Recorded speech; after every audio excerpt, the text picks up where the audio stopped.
Welcome to the Metta Hour with Sharon Salzberg, where Buddhist wisdom meets everyday life. This podcast is brought to you by the Be Here Now Network and features interviews with the top leaders, teachers, and thinkers of the mindfulness movement and beyond. For more information, visit BeHereNowNetwork.com/Sharon.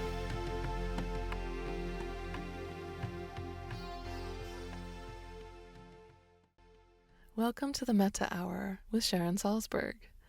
For today's episode, we bring you a recording from the archives, a conversation between Sharon and beloved author and Celtic mystic John O'Donohue. This conversation was originally recorded in 1998 by the Omega Institute in Boston, Massachusetts. The theme of the conversation is Dawning of the Spirit, and explores the crossover between many practical and mystical aspects of Buddhism and Christianity. Sharon and John discuss a wide variety of topics, themes like faith, identity, connection, and also empathy and compassion and community. John is the beloved author of the book To Bless the Space Between Us, amongst many others, and is widely recognized as one of the most charismatic and inspirational voices on the subject of spirituality and Celtic mysticism. The re-release of this recording, in part, is in celebration of a 2018 book release, Walking in Wonder, which is a tribute to this much-loved author, whose work still touches the lives of millions around the world, and includes a foreword by Krista Tippett. We hope you enjoy this conversation, and while it is already 20 years since it was originally recorded, we hope you will find it has great relevance for you today. Enjoy listening. Many of you know that I have a retreat center. My friends and I have a retreat center in Barre, Massachusetts. It's known as the Insight Meditation Society. We began it in 1976. We moved in on Valentine's Day of 1976. And Joseph Goldstein, Jack Kornfield, and I had spent a number of years in the very early 70s in Asia studying, practicing Buddhism. And then we came back to this country and we were teaching these different retreats. It was a very grassroots kind of operation in those days. People would write us a letter and say something like, well, I can get together a cook and 15 friends. Would you come and teach a retreat? And we'd say, sure, we'll come teach a retreat. And at the end of that retreat, we actually didn't know if there'd ever be another retreat. And we just went around doing this for some time when a friend suggested to us that maybe we would do better to start a retreat center. It would serve as a sacred site in this country and a place to gather the energy of the practice. And so we did. We looked around for a place for a few months, and finally somebody took us to Barre, Massachusetts, where there was a Catholic novitiate for sale.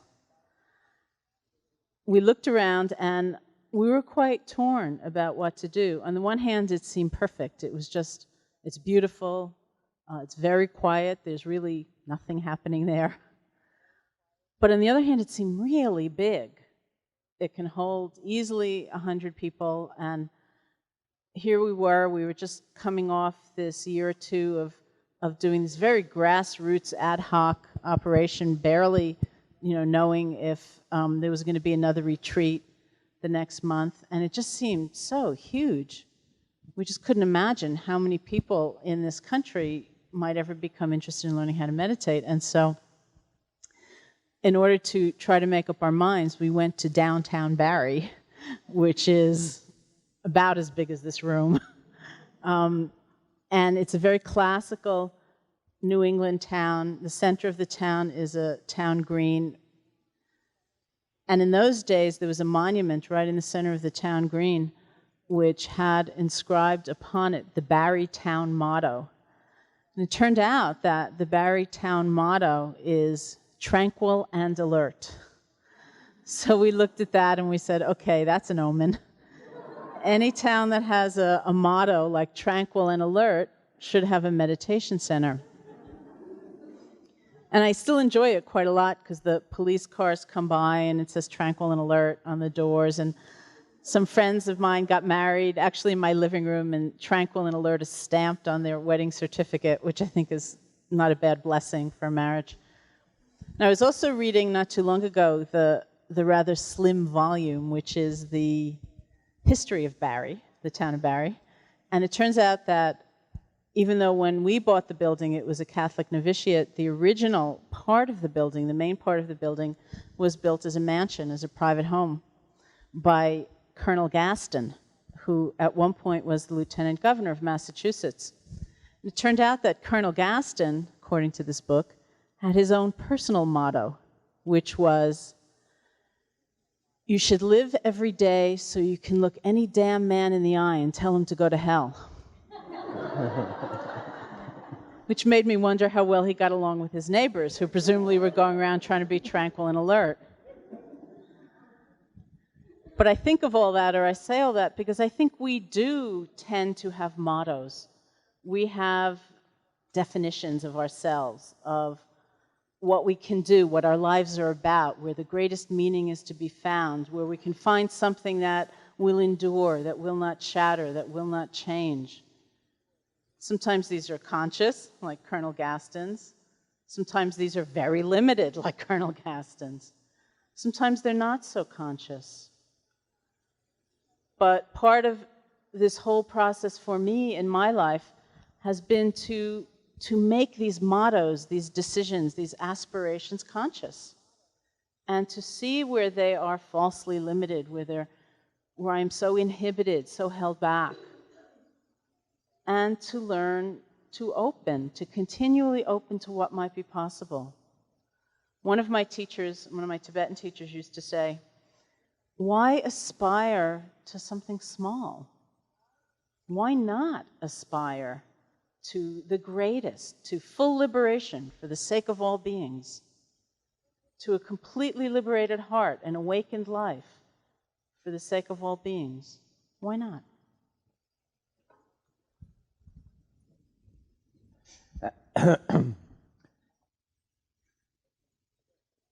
I find the title of our conversation very interesting. And of course, one of the only routes to it is through the biographical. And it's very interesting, a friend of mine attended a book signing in Dublin recently by a guy called Paulo Coelho. I have his stuff, but I haven't read it yet. But he looked into my friend's eyes and he wrote down in the book, "Follow the signs," which was a lovely book, a lovely way to sign a book. And obviously in your own journey, Sharon, the old signs announced themselves when you were ready and willing.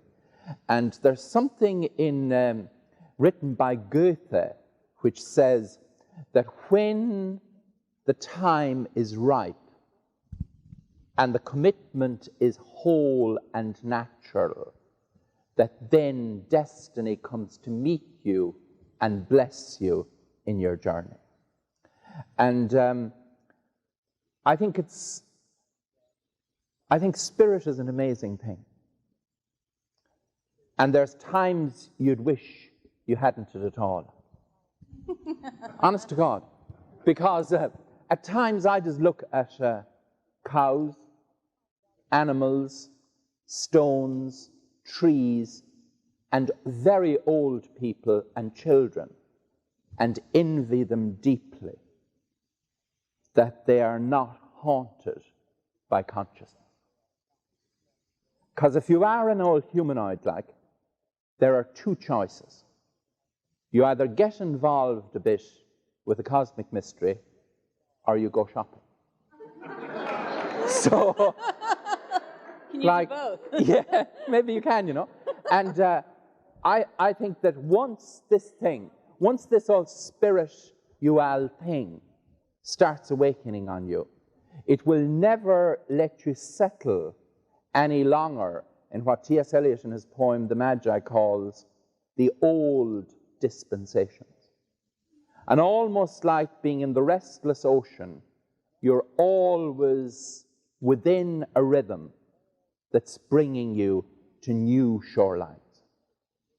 And I often think that maybe in the Western Christian tradition, that we have suffered immensely from dualism, where we've split what belongs together. And that's one of the lovely things about the Celtic tradition, is it managed to embrace the whole lot. But we've split the mind from the body, the human from the divine and the human from nature. And then very often our systems were ways of trying to build bridges across the divisions that we had falsely made. And a massive intentionality of will to bring us to perfection and goodness and the whole lot of it. And I often think that we're already there. This is pure heresy now, I'm sure. But I often think that we're already home, you know? But there's a small little bit, some splinter in the consciousness that's broken, and that we feel exiled and outside. And that's why we're involved in practices, methods, and all the rest of it. But they all have only one intention, which is to enable us to inhabit presence. And it's all about presence and its sister, absence. And without spirit, there'd be no presence at all. And the lovely thing about spirit is that Merleau-Ponty, in one of his philosophy books, says, there's no thought that can embrace all thought. Because you can always get one that will go outside it again. But the thing about spirit is that it seems to be the largest lyrical embrace that there is. And in other words, there's no place where spirit isn't present, and there is no one in whom it's not active. And that means that the under-earth of reality is alive with possibility. And if all humanoids make any little stir at all, you're already engaged and you're brought forward. And it's lovely, the spiritual world, that there's no maps for it. And that everyone is a unique incarnation of it. And that no two trips are similar. And that even the one that's sitting beside you, if you love him or her and you know so much, you're still walking a different path to them. The beauty and the lonesomeness of that is an incredible mystery and an incredible sacrament.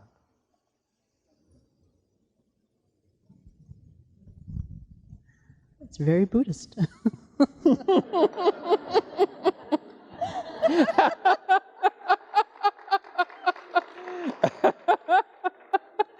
Do you know, she's going to turn dangerously Christian in a minute. Now watch this.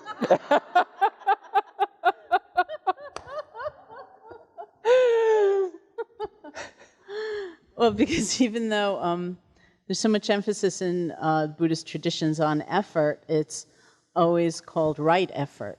And it's not really at all a question of will or struggle or grim determination, but it's awakening. It's awakening to what already is, so that the only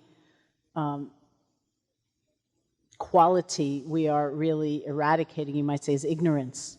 It's not trying to remake a self in a better way. And there are really almost like two aspects to right effort. One is aspiration. It's really understanding. It's empowerment. It's personal empowerment, that spirituality, enlightenment, freedom is for us. It's not for them long ago. It's not a reverential act saying, well, isn't that great? You know, the Buddha as a human being sat under a tree 2,500 years ago. Look what he did. Wow. Finished. It's really about us, every single one of us.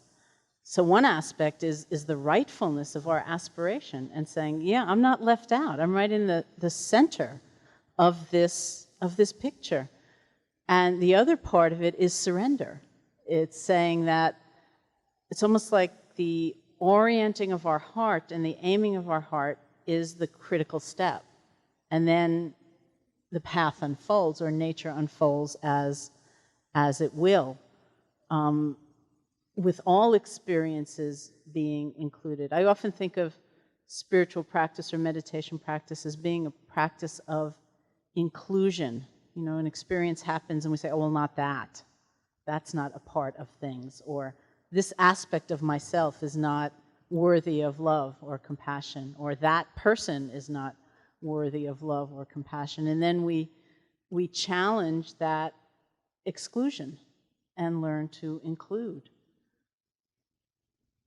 I also thought of something from T.S. Eliot in which he said, for us there is only the trying, the rest is not our business. And that very much is the spirit of meditation practice, is that we place ourselves there, we declare our willingness in a sense and our commitment and our dedication, and then we just see what unfolds.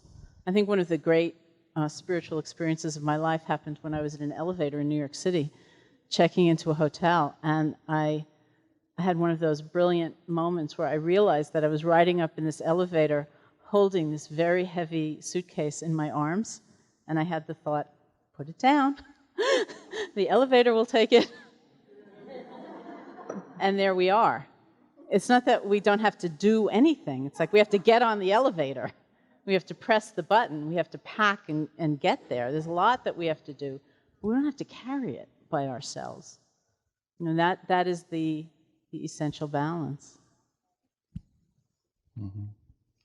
Yeah, I think that one of maybe the crossover points between the Buddhist tradition and the Christian tradition is exactly this idea of presence and this idea of attention and this idea of a style or quality of engagement which deepens and refines and transfigures presence.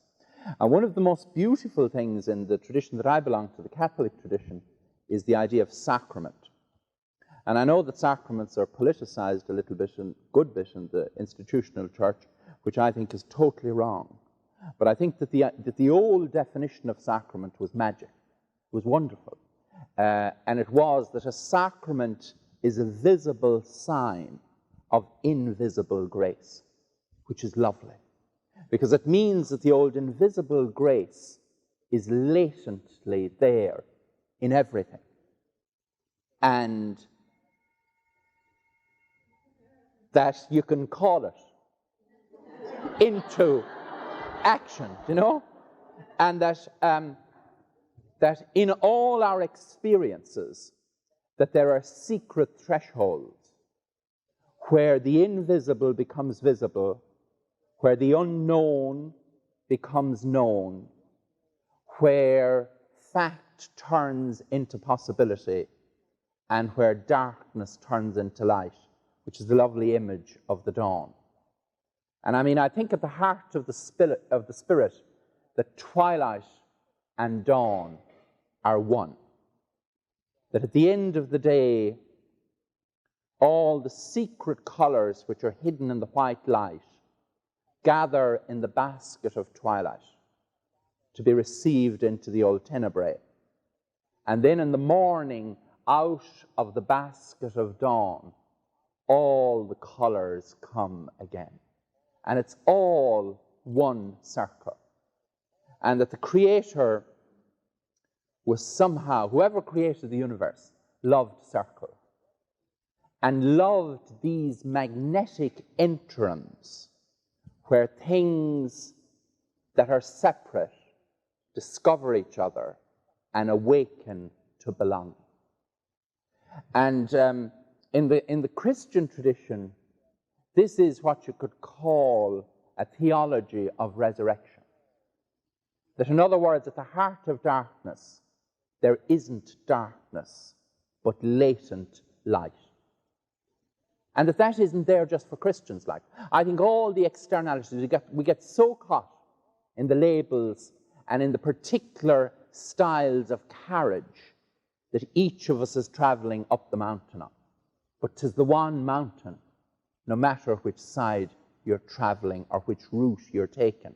And I think at the heart of the whole thing, there is this incredibly tender, gentle, poignant unity, where nothing is left out, where no one is left out, and where nothing is lost or forgotten. And that's one of the images that I'd have of what spirit means.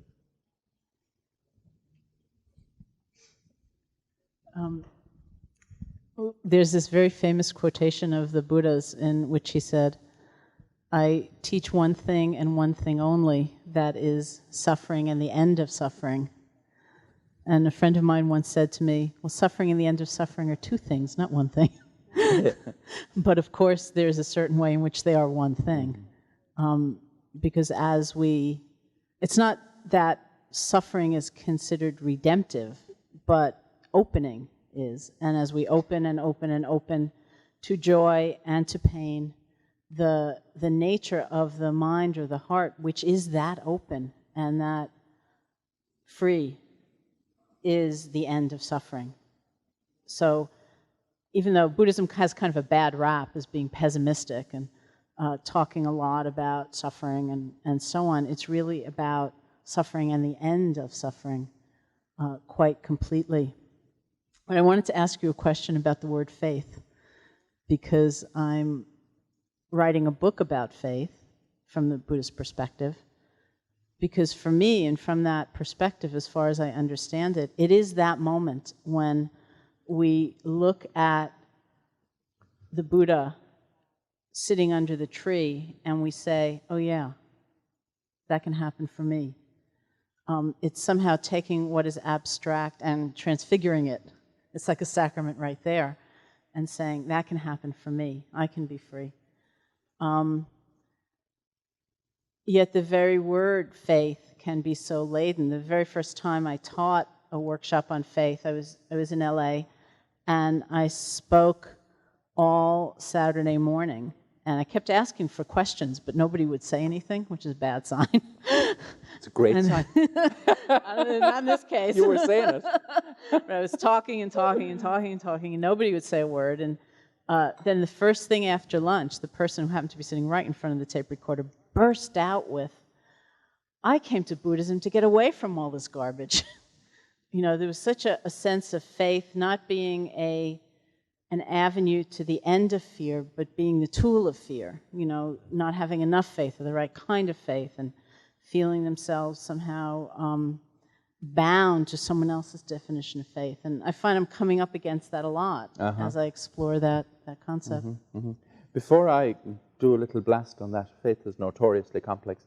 I'd just love to do a little kind of compliment to your notion of the meaning of suffering, For me, one of the things that I find very attractive in our tradition, Christian Catholic tradition, is the utter realism with which suffering is embraced.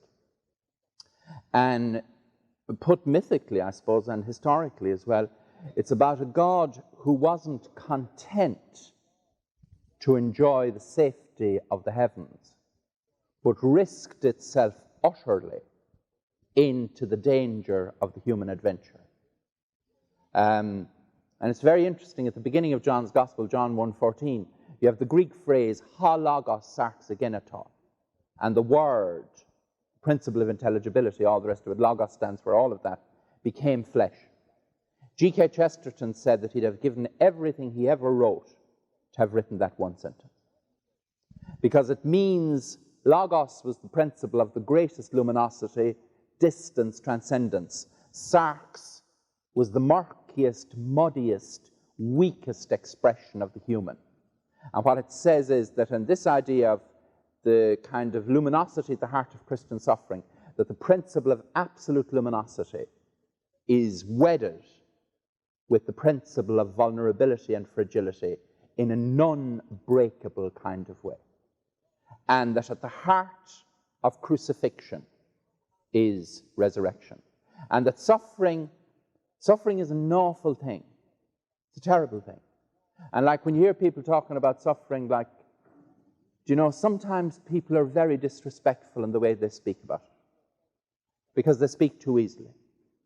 Any of us that have really suffered will know that it's a time when you scrape silently inside the fragile walls of meaning and you get no echo from anywhere. Suffering is about isolation, it's about pain, it's about the unknown. It's an awful thing. And I think in the Christian thing, there's a full recognition of that, and maybe some kind of gentle, slow pathway through it. It often reminds me of the Aeneid, Virgil's classic. I think that there's an awful lot of stuff been written now about spirituality and all the rest of it. And a lot of it, if you were going to the old desert island, you needn't be over-obsessed like that you wouldn't have brought it with you. Whereas if you had a couple of the old classics, like the Odyssey, is an incredible mystical journey, that whole thing of Odysseus. But in Virgil, there was this whole idea that the hero on his journey to found Rome only got enough light for the next step. But the light for the next step only revealed itself when the stepping began to happen. And I've talked a bit too much now, but you can go on a major blast this, just about faith. Faith in the old Christian tradition, one of the things I like about the idea of faith in the Christian tradition is that it's so different from what faith is in a cult or in the fundamentalist kind of group. A lot of cult and fundamentalist stuff demands that you leave your intellect at the door before you walk in. One of the lovely things about the old Christian tradition is that theology is there to raise the hardest and most rigorous counter questions, so that nothing can be claimed that hasn't submitted itself to the critical vigilance of the intellect. So at the heart of the idea of faith, there's no kind of you have to drop your intellect and all the rest of it and just trust nakedly. There's a lovely kind of co-journey of the questioning and critique of the intellect and the gifts of the heart. And of course, it all means as well that I suppose the journey of faith is the journey of liberating ourselves or liberating the divine from the unworthy images that we have of it. Thank you. That was beautiful. And I think a beautiful and very chilling description of suffering, which led me to think that if one of the most terrible burdens in times of pain and suffering is that awesome sense of isolation, then one of the greatest gifts of compassion is solidarity, its presence, rather than trying to fix it, and make it all right and make the situation better for whomever, as though we knew how. It is really presence. It's coming together, it's acknowledging, and especially in this society where suffering is so hidden, it's so dishonored, it's so shameful, totally pushed to the side, then just to acknowledge it and to be with rather than reject is a tremendous gift. And I sometimes think of this, it's actually my one of my favorite remembrances of the Dalai Lama, which is in the late 70s, he came to visit our center. We were very young, we had just started the center, and in our youth we did it repeatedly. We would invite these eminent, august people to come, thinking, oh, they'll never come, and then they'd come. And so we'd have to get ready for these visitors who were of great eminence. And the Dalai Lama, is not only a great religious figure, but he's also, in effect, an exiled head of state. So we had to arrange all of this security. And the street that the center is on is called Pleasant Street, and it's not very busy. But we had to blockade the road, and we had state troopers patrolling the roof with guns and video cameras going. It was a whole huge zooey scene. And I had just been in a car accident a little while before and had broken a bone in my foot and was using crutches, which I was not very dexterous with. And I was in the back of about 100 people waiting for his car to pull up, and I felt really badly for myself. I thought, oh, it's like my center, and I'm stuck in the back, and I can't use the crutches, and here I am all alone. It's so terrible. And his car pulled up, and the Dalai Lama got out, and I saw him do something that I have since seen him do time and time again, which is he seems to have an instinct for who in a crowd is suffering the most, and he just goes there. And that was me. He I don't even know how he saw me. He got out of the car, he made a beeline through 100 people, came up to me, took my hand, looked me in the eye and said, "What happened?" And it was so beautiful because that certainly he couldn't make my accident not have happened or make the pain go away or make me any more skillful with the use of the crutches, but that terrible corrosive sense of being so alone and left out and neglected and in the back, it was just gone. And it's one of my great inspirations for compassion. It was just that very moment. Because I really believe no one should have to suffer alone. From our side, that it shouldn't be that anyone is rejected because of the pain or the difficulty that they're in. Yeah, Tolstoy said somewhere that one of the great human duties was to sow the seeds of compassion in each other's hearts. And I think one of the most chilling things you'd ever meet in your life is someone who has no ability to feel. It's a frightening thing. Sometimes it's an emptiness. Thanks be to God, I've only met it a couple of times. But sometimes it's an emptiness. It's just a strange, almost sinister vacancy. And at other times it's a numbing that has happened because of awful pain. And I mean, it must be such a lonely old place to be caught. Because I think, to talk of belief again, I think that the cold heart can't believe anything. It can believe nothing. And if you look at some of the awful atrocities that happened in this century, Holocaust, all the rest of it, it all derived from many roots. But one of the things that enables such awfulness and evil to emerge is the separation of thought and feeling. Thought can take off and be its own program and its own ideology. And when the feeling is deadened and subtracted, absolutely anything can happen. And I suppose it's one of the compassion also, I think, would include an inner reference to individuality. That sometimes, you'd meet people who have the special kind of gift of blanket compassion. Like, they could be compassionate about anything. Then you'd wonder too, You'd be saying, they can't be that good, So I think that maybe real compassion has an old reference to individuality. And that in a way, Meister Eckhart refers often to outer creation, which is separation. Because we're all in the bodies, do you know what I mean? This is, when you leave here tomorrow or whatever, and you go away, there won't be 4/5 of you still hanging back in the room, You won't be on your way home and say, God, most of me is missing, still back in the Boston Park Plaza.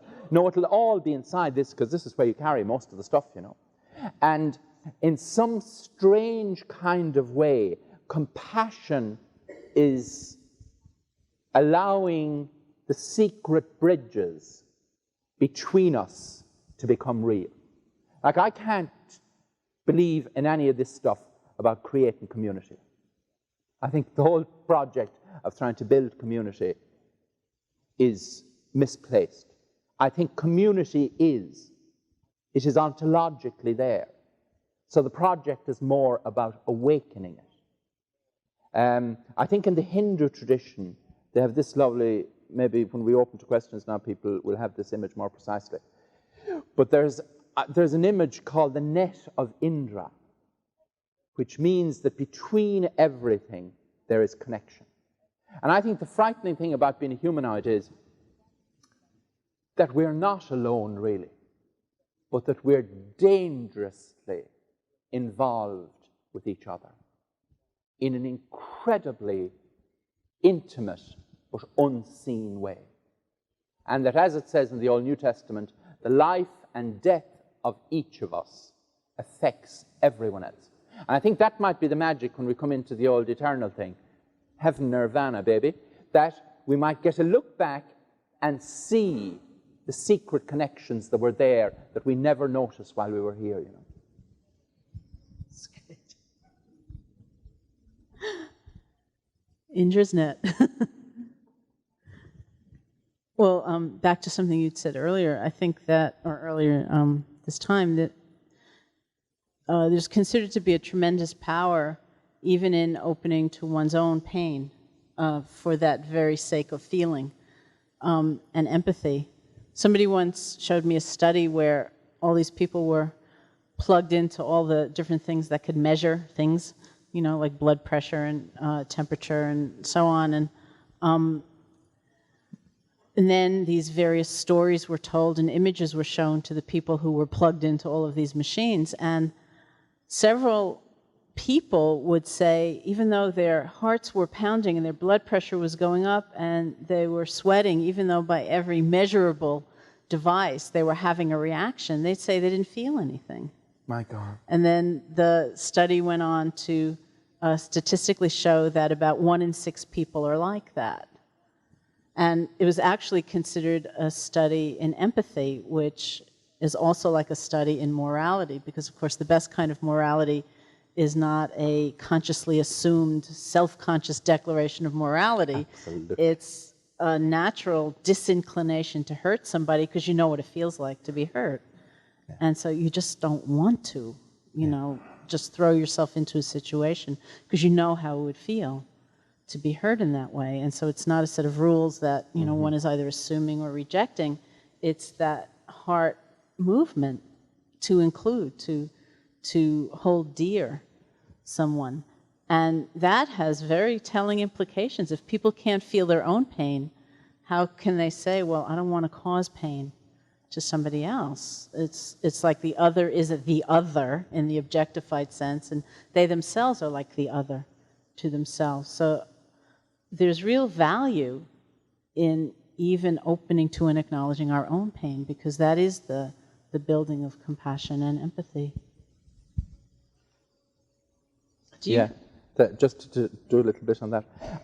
That's one of the things I really like about Buddhism, is that, and I think that's why a lot of people go towards Buddhism, is because you don't have to carry massive rucksacks of moral ballast to be in the presence.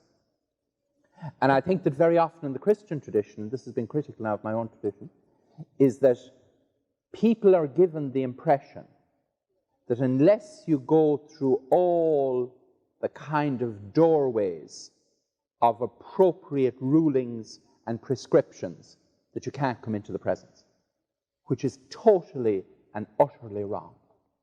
Because the thing about the divine is that for the divine, there are no barriers. The barriers are created by us.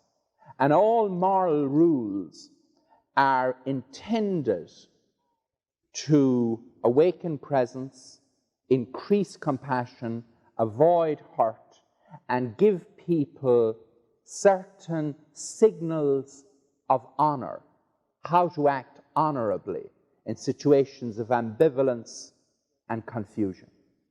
And when you'd often hear these great kind of perfect ones talk about some awfulness that has happened, you'd wonder how they can state this without laughing.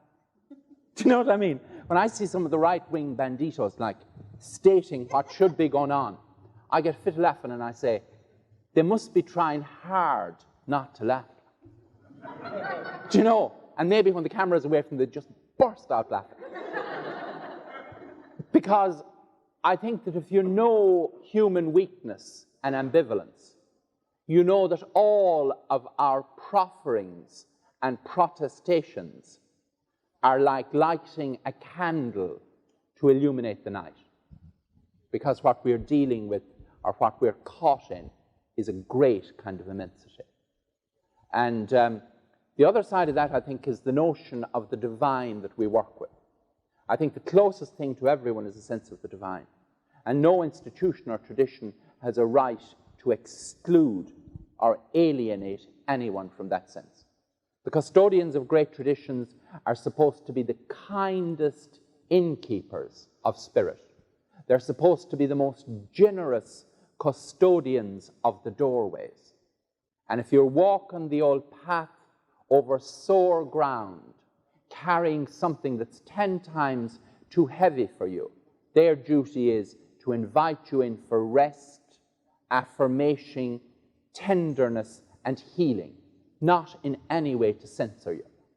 I think one of the things we've forgotten is that the subversive nature of God, Goddess, is that there's no judgment at all. Okay. Now, I'll just say one thing and then I'll open it to questions. Because what you said reminded me of something I've said, which is that from the Buddhist perspective, the one feeling that is really completely ridiculous to feel is self-righteousness. And from the Buddhist perspective, of course, we've lived many lifetimes. We're all trailing an immense number of lifetimes, bringing us together into this room right now. And in the course of all these many lifetimes, we've all done everything. Those of us just sitting here together in this room right now, we've all saved one another and hurt one another and loved one another and hated one another and stolen from one another. We've all done everything. And from that perspective, there's no way to look at somebody as though to say, I, who am so perfect and immaculate way over here, are looking at you way over there and that sort of bestial thing you're doing. I could never do that, because we have. And even if you don't have that perspective or that cosmology, which certainly many people do not, it doesn't matter. I don't think it takes a huge amount of introspection, honest introspection, to see the range of impulses and fears and hopes and desires that arise in the mind that we may not act out because of who knows why, awareness or grace or whatever, but they're there. It's not so very different. I told one of the groups I did, I think yesterday morning's meditation, that I have a kind of fantasy sometimes sitting in front of a room full of people that somebody will invent a machine that will be able to amplify people's thoughts. And we'll all sit here looking so serene as we do and peaceful, and we'll plug someone in. And then we'll see. We'll see what's really going on.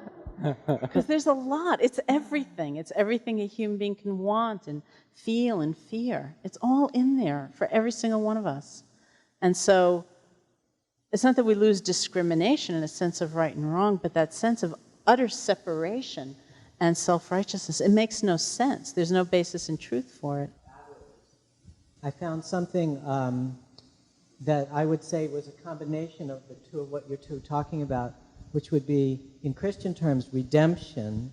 That is, I redeemed that frightened part of myself that I was trying to control and was trying to control. That's a lovely sentence. I redeemed the frightened part of myself. Lovely. And did it with learning how to stay with that, keep my eyes open when they wanted to, which was presence. Mm-hmm. And meditation, I guess you call it. Mm-hmm. Mm-hmm. And I find that learning that kind of compassion was not from the outside, like you're talking about. It came when I found that part of myself, and so I knew what to do then with others. But I wanted to talk about faith, because faith to me recently seems not to be this thing that's outside also, this belief that will, when times are tough, carry me through or something like that, so much as something that comes from within presence. Faith seems to me a word that comes out of, you talked about you're either in it or you're not, you're on the bus or you're not in presence. Well, I don't think it's an absence word. I don't think it's a concept that came from absence. It seems to me to come when, do I stay open when I'm in presence, open to what I'm seeing? Faith seems to be the life I live out of that presence or not. It doesn't seem, because I kept beating myself up, I don't have faith when I was in absence. I don't have faith, I don't have this belief, it's gone. And I felt shitty. But one time recently when I was in presence, I realized, faith is the life I live from here, if I dare. And it's sort of about this fear to stay there, and faith, that's as far as I've gotten with it. I wanted to know what your comment.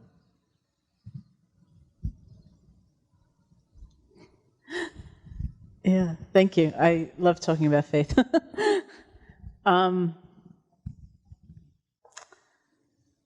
The word in Pali, the language of the original Buddhist text, is saddha, and it's almost always translated by faith, and it literally means to place one's heart upon, to offer one's heart, to give over one's heart, which I believe is the same meaning in Christianity. Fiducia in Latin. And there are a few things that came to my mind when you were speaking. One is that I think one of the bases for being able, two of the bases for being able to offer our hearts is one, knowing we have a heart, and the second is honoring the fact that offering our hearts is a tremendous gift, that it's not something that should be done lightly. You know, it is a gift. And the second thing that came to my mind is that even in times when we are not in presence, as you say, we are generally offering our hearts to something. Although whether we're offering our hearts to worthy recipients is a big question. You know, we often are turning our hearts, our sense of integrity, our sense of who we are, our deepest dreams over to something. And maybe what we need is more wakefulness, is just more consciousness. Hi, can you hear me? I had a very interesting experience with faith. I had a friend of mine call me up because some guy she was going out with, he did something she didn't think he would do. She wanted to marry him, and he didn't. So she said to me, I don't know why I have faith. Why did I even bother with faith? And I said, but faith is not something that you know about when things are going good. It's when everything falls apart. And then about a month later, I had to take my own advice, and everything fell apart, and I really had to, in my heart, let go and fall and know the faith was that I would be caught. And that was my experience with faith. Thank you. There's a beautiful quotation from Rilke, which I can't quote really accurately, but in some ways it's the basis of my exploration of faith and what it means, where he says something like, you may know. He says I'm sure I don't. something like, do not be frightened if a sadness rises up in you greater than you've ever known before. Life has not forgotten you. Yeah. And that is right there. Life has not forgotten you is the basis of my whole exploration, both personal and collective, around the issue of faith. Yeah. I think that one of the amazing awakenings that faith brings, whatever faith is the recognition that that there is nothing outside God. So that literally we all are within the divine. And this isn't pantheism, which is the claim that the divine is equivalent to the factual existence. So that if the world blew up into smithereens tomorrow, the divine would be gone as well. That's not it. This is more panentheism, that everything is within the divine. And it's the old story that there's nothing closer to you. St. Augustine had it, Deus intimior intimio meo, that God is more intimate to me than I am to myself. And that, like, whether we like it or not, we're implicated in this old eternal pathway. And that sometimes in faith, the period of greatest deepening is the winter time. When the colours are gone, when your nature has retreated inside itself because it's cold and sore everywhere you turn. And somehow often in that darkness, an incredible springtime is being prepared, you know. But when you're going through it, you don't know that. That's the thing about pain and about things falling apart. is the panic that it'll never come back together again, and that you will be caught in this whirlwind of fragment where there's no belonging. But then one day the storm ceases and you're suddenly in a lovely, quiet place, and as you look around, you see the fruit of what your journey has earned that you never thought possible. I still see this Christian-Buddhist dialogue as something that still feels unique to me. I was raised a Catholic. I went to Catholic schools. I have to say that Catholicism to me also felt very much about sin, punishment. I also went to the Catholic University of America. God, you got the full voltage.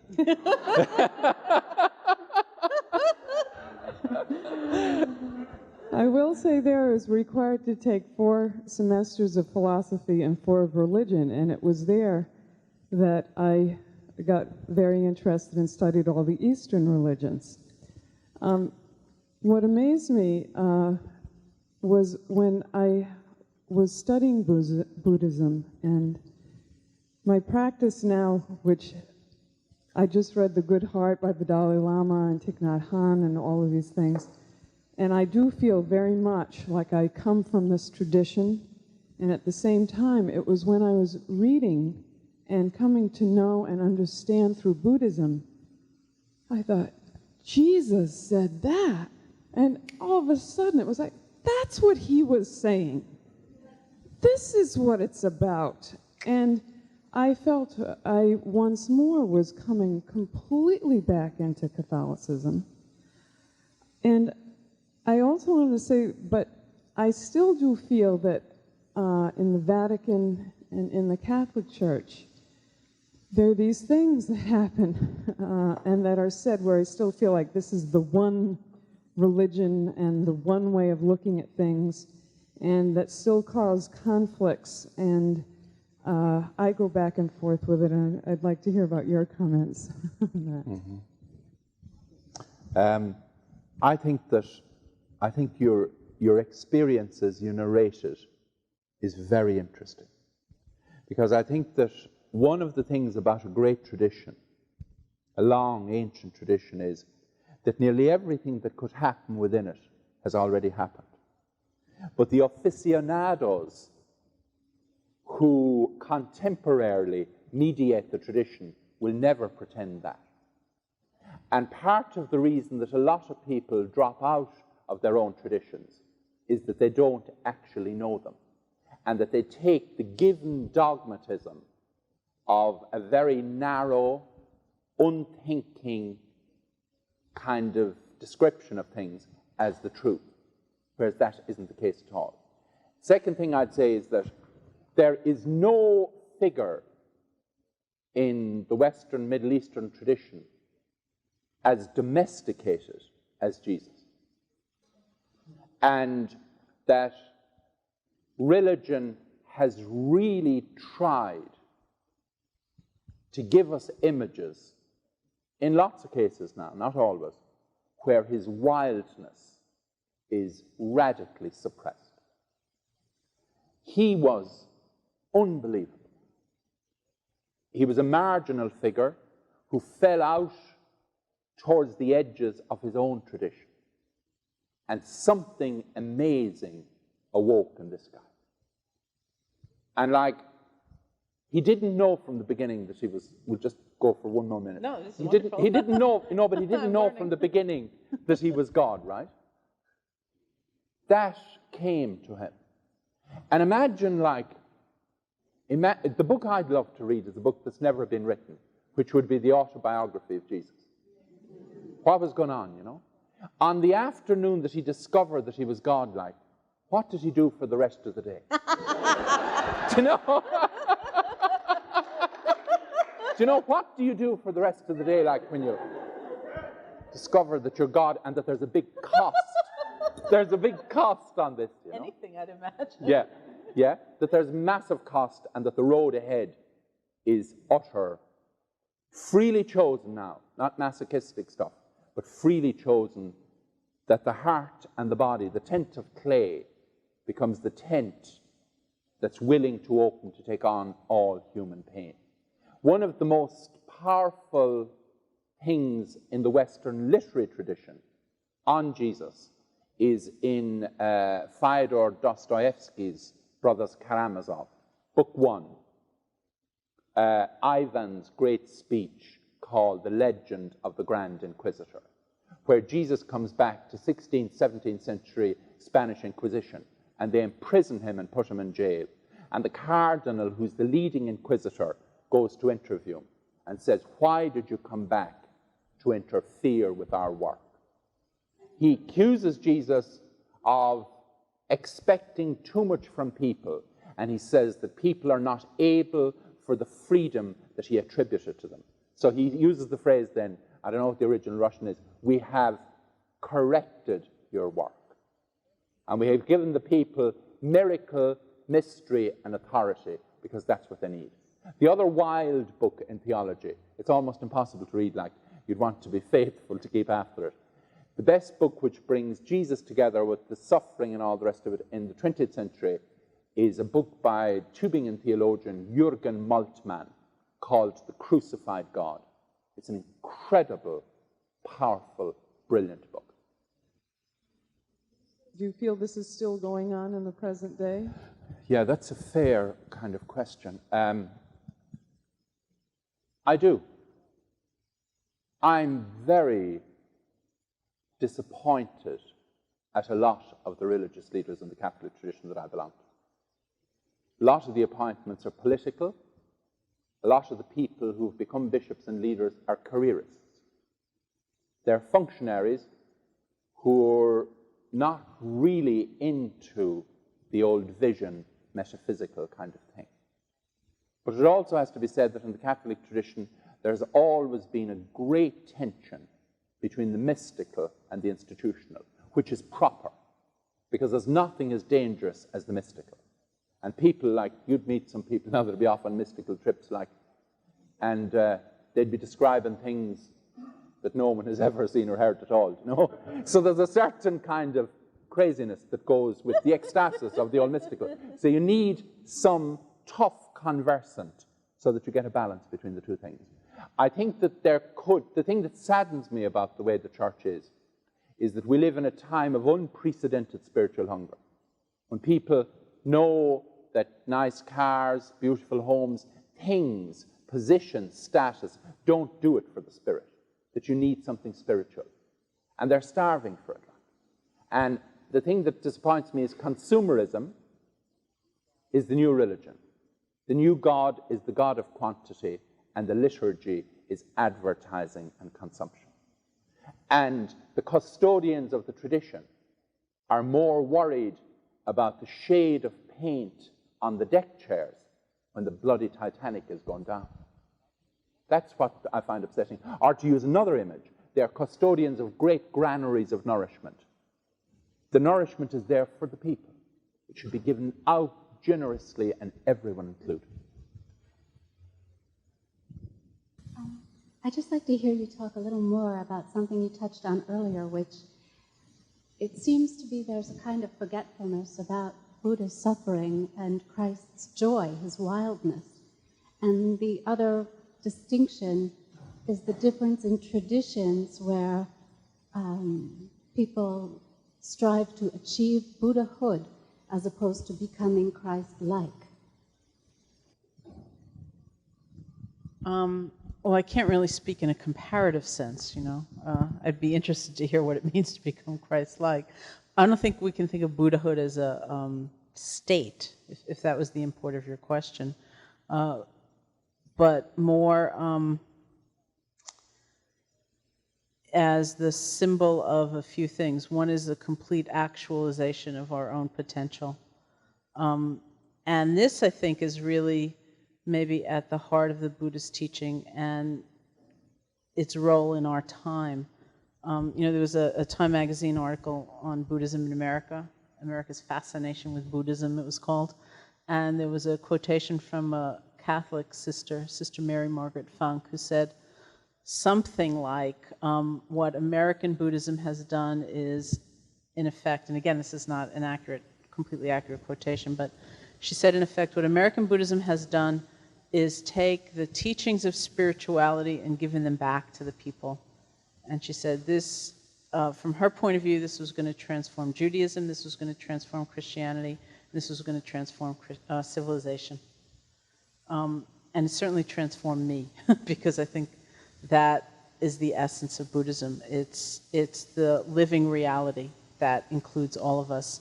And I just quoted in the workshop I did, one of the turning points of my own life was when one of my early teachers, very early teachers in India, looked at me and said, "The Buddha's enlightenment solved the Buddha's problem. Now you solve yours." And it was probably the first time in my life, I think, anybody looked at me with that conviction, like, you can. You know, you can really break through the habituated prison of your mind. You really can actualize a potential for care, for connection, for belonging, for being at home in this life, for feeling something greater than your limited sense of who you are. You can. Because the Buddha, after all, was just a human being. And he was a human being who had some very deep questions about the nature of life and where happiness was to be found. If the body is so changing and the mind is so changing, you know, where is happiness to be found that isn't so changing? Was his basic question. And it said that whatever resolution or answer he came to, he found through the power of his own awareness. And that potential for great awareness and understanding exists in every single one of us. And there's no need to call yourself a Buddhist in any way. In fact, to be truly accurate, we'd say the Buddha didn't teach Buddhism. That's a much later Western invention, that word. He didn't teach Buddhism. He taught a way. You know, he taught a path. And it's a path that invites personal participation. It's not a spectator sport. It invites complete immersion in that possibility and offers methodology to help actualize it. You know, and I say Buddhism, and every time I say it, I think, oh, I shouldn't have said that, you know, because it comes out, you know, but it doesn't. It's not true. That's why the Buddha wasn't depicted for, I don't know, 300 or 400 years by anything other than a tree or footprints, you know, because it's meant to evoke a way, and it's when we look at the Buddha, we're meant to see ourselves. That's what's really important. Your question was very penetrating and very good. I think that one of the things that is really neglected is the joyous side of Christ. And I suppose maybe there's an overemphasis, but I wanted to say that deliberately, particularly in this society. There's an overemphasis on the darkness and on the suffering. But there's also maybe a forgetfulness of the joy of resurrection. And that in the old resurrection way of being, that there is delight, dance, and celebration, because it's about a great kind of homecoming. I have a small little bit of suspicion myself of it, because sometimes when you see the real happy people who are clapping with Jesus, you kind of want to be putting, you know, this old Kantian physical space between yourself and themselves, because it's too fast, you know, it's too easy. There's a lovely phrase from St. Irenaeus in the 2nd century when he said that the glory of God is the human person fully alive. So that the actual call at the heart of the Christian thing is a call to fullness of life. He said himself, I have come that you may have joy and that your joy may be complete. So there's that lovely imperative of celebration and recognition at the heart of it. To become Christ-like, this is a tricky territory. There is a tradition in the Catholicism and Christianity called the Imitatio Christi, the imitation of Christ, based on a book by Thomas à Kempis back several centuries. And I have trouble with that myself, because I think that the fascinating thing at the heart of Christianity is the principle of intimacy and the principle of individuality. That, in other words, God didn't become an idea, but became a poet, carpenter in Nazareth. And that individuality is the temple of soul and spirit. And I think that any notion of becoming Christ-like, which wants to wipe or annihilate the density of personal individuality into a blank kind of amorphous Christ shape, is blasphemous. I think that the call of Christianity is a call to the full awakening of an individuality which is creative, compassionate, and able to work against itself. And I think that very often in the tradition that has been forgotten kind of completely. So the idea would be that at the heart of divinity is massive differentiation. And if you like, that each one of us come from a different place in the circle of the divine. And something's coming alive in you that's not coming alive in me. But all together, we need the counterpoint and complement of each other's radiance, difference, and luminosity. And that so, at the heart of the whole thing is a beautiful spirituality of integrity, which respects the unique shape of each soul. Would each of you give your own definition of a soul versus a spirit? Da da da da da da da da da da. We need the woman with the drum for that definition.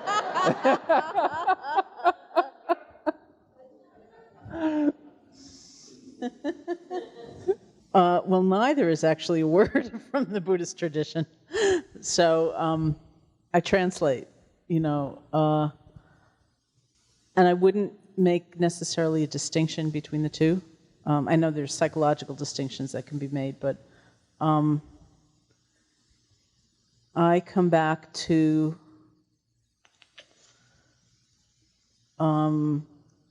actually it's part of what I just said about the Buddha looking for that which would not change or would not die. And I come back to the example of one of my teachers, who was a woman who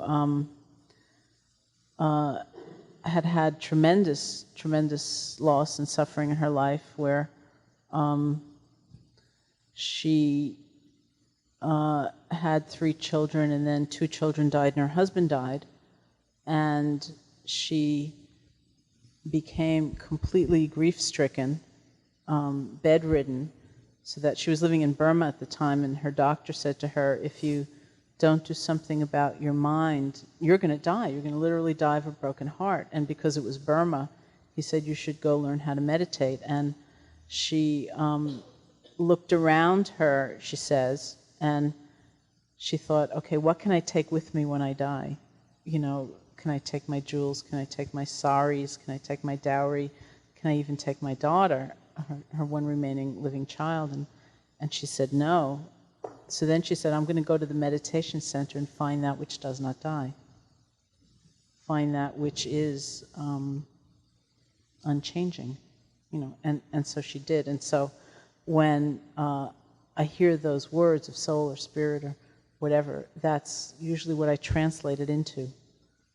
Something that is not the ordinary basis. It's not the place we normally rest our hopes and fears, which are things that constantly change, but something that will not die. Yeah, I think that the question is very valid, and we need to distinguish, I think. But all distinction is merely distinction and isn't a description of a separation. There are 2 ways of defining things.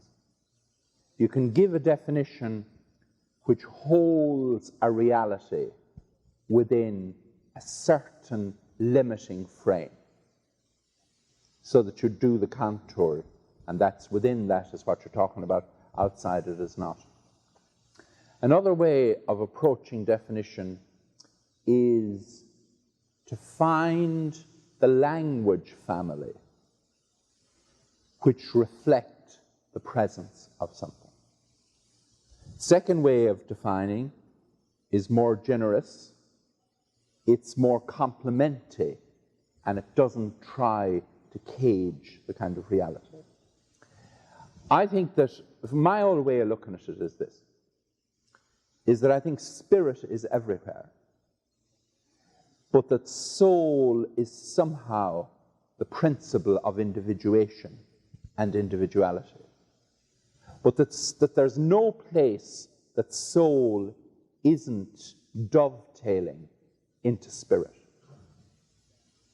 And that the magic of being ensouled, and that the soul isn't just in the body. When I was doing the old thing on Celtic magic yesterday, I was talking about the fact that we always thought the soul was inside in the body somewhere. And then when the body died, the soul did a runner. But that it's kind of not like that. The body is actually in the soul. And therefore, that the most intimate point in the soul is where it dovetails into spirit. The great person to read on this is Meister Eckhart, who said that there's a place in the soul that separation or sadness or time or nothing can touch. And that's the eternal place inside everyone, no matter how hidden or buried it might actually be. I also think that we could be talking about this forever, but that the soul is also somehow that which holds memory and holds imagination too. And that, like the word that Sharon used at the beginning about aspiration, it's lovely in the Christian tradition that the third presence in the divine, the Holy Spirit, is the Spirit. The way that Spirit comes about is spiratio, through breath. And the recognition that all activity of the Holy Spirit in life is the activity of inspiration. And any of you that are involved in creativity, whether it's in a friendship, relationship, or aesthetic work, will know that you work and crucify yourself working to a form and an intention. But yet the most beautiful things that arise in your creation are surprises and gifts, things that you could never have anticipated at all. And I think that one of the things that fascinates psychologists and philosophers is to try and work out the secret grammar of association between thoughts that make up consciousness. And that's where I think the soul is way ahead of us and knows exactly what's going down. And that we could that we could live totally different lives if we trusted that more oblique side of our consciousness, which knows where we're going anyway. It's a lovely question, though. This is making a great PhD thesis in it. Honest to God. Well, just to follow up on that question, I know some of the tools have come forth in this workshop and others, but just again, how to open up to being fully present, to letting the soul work its magic, how to get out of my own way. Some tools, perhaps, or...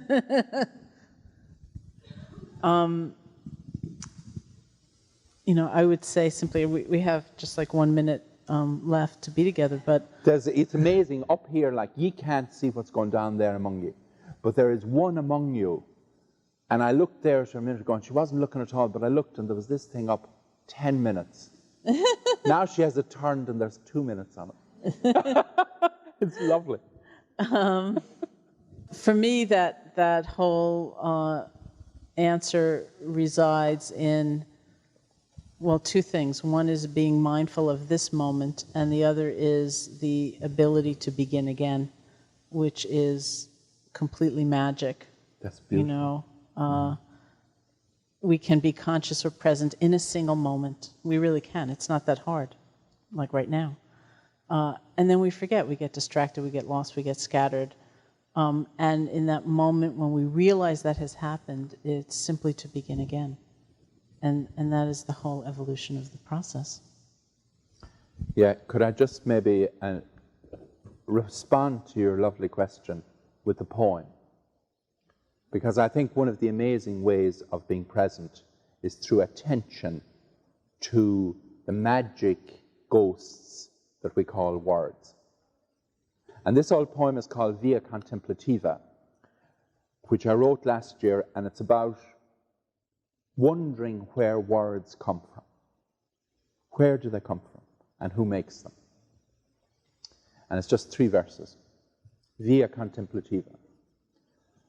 Is the word the work of some ancient one who quarries the green mountain for the hard deposit, refines it under black dust that a bellows blows red, hammers it to a wafer on the white anvil until it can carry its own loss, the anger of the withering fire, the unstruck echo of the mountain, yet succumb to breath like a butterfly to the breeze? Is the word the work of someone who tills the blue field, unearths its dark plenitude for the tight seed to release its thought into the urgent ferment of clay, searching to earthen the light and come to voice in a word of grain that can sing free in the breeze, bathe in the yellow well of the sun, avoid the attack of the bird, and endure the red cell of the oven until memory leavens in the gift of bread? Is the word the work of someone who is given to search the water for its secret, of its will to flow through the heart of a mountain and draw no attention to the night where no light comes beneath such solid, stacked silence? To river through the entangled mind of a city and not become involved in its distraught grammar of echo.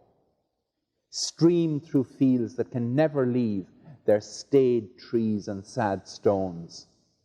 Take the light like a restless music, smile up at the serious bridges until it offers all its knowledge into the huge new voice of the ocean.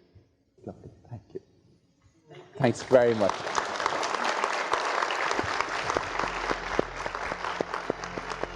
Hey folks, thanks for listening. To learn more about Sharon and her ongoing teaching schedule, as well as online courses and a free guided meditation, check out her website at SharonSalzberg.com.